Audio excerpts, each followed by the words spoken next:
Assalaamu calaykum waraxmatullaahi wabarakaatuh.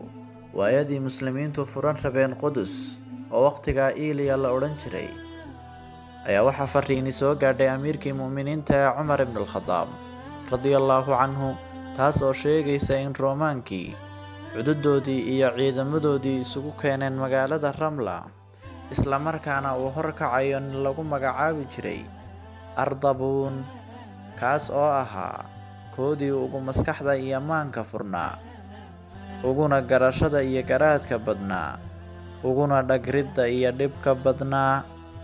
Isla markii uu Cumar maqlay warka, ayuu yidhi, waxaynu ku jabinnay Ardabuunkii Ruum, Ardabuunkii Carbeed, oo uu ula jeeday saxaabigii qiimaha badnaa ee Camar ibn al-Caas radiyallaahu canhu, oo ahaa hogaamiyihii ciidamada muslimiinta, kaasoo magaalo kasta iyo tuulo kasta oo uu soo galo furanayay, ugu dambaynna soo gaadhay duleedka Ajnaadiin, wuxuuna hore uga heli waayey warbixin ku aadan gaaladii Ardabuun horjoogaha u ahaa.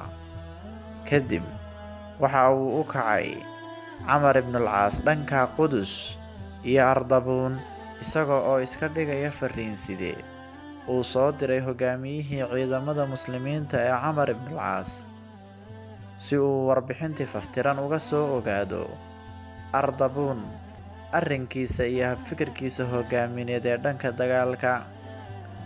Camar wuxuu soo gaadhay Ardabuun gorgortan kooban kadibna, Ardabuun wuxuu dareemay in ninkani aanu ahayn keliya fariinside, waxa uuna istusiyey inuu yahayba isla Camar ibn al-Caas, wuxuuna go'aansaday inuu dilo.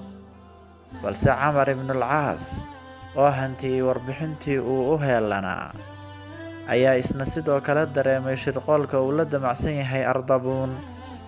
Kadibna wuxuu yidhi, amiir yahow, warkaygii waad maqashay, anna kaagii waan maqlay. Aniguna waxaan ka mid ahay 10 nin oo xul ah oo uu amiirkii mu'miniinta ee Cumar ibn al-Khadaab soo diray si ay ula taliyaan hogaamiye Camar ibn al-Caas. Markaa 9 kalena aan soo kaxeeyo oo aynu si wada jir ah uga wada xaajoonno arrimahan, iyaguna bal hadalkaaga ha inala dhagaystaane. Kadib Ardabuun ayaa yidhi, haye ee orod, baajiyeyna dilkii uu qorshaynayay, isaga oo istusiyey in 10 nin oo uu hal mar wada dilo ay uga wacan yihiin inuu dilo nin keliya. Sidaas ayuuna saxaabigii weynaa ee Camar ibn al-Caas uga soo badbaaday shirqoolkii, kuna soo helay warbixin kasta oo uu u gol lahaa inuu soo ogaado, sidoo kalena uu ku dhawoobay hadalkii amiirka mu'miniinta ee Cumar ibn al-Khadaab radiyallaahu canhu hore u yidhi, ee ahaa, waxaynu ku jabinnay Ardabuunkii Ruum, Ardabuunkii Carbeed. Wasalaamu calaykum waraxmatullaahi wabarakaatuh.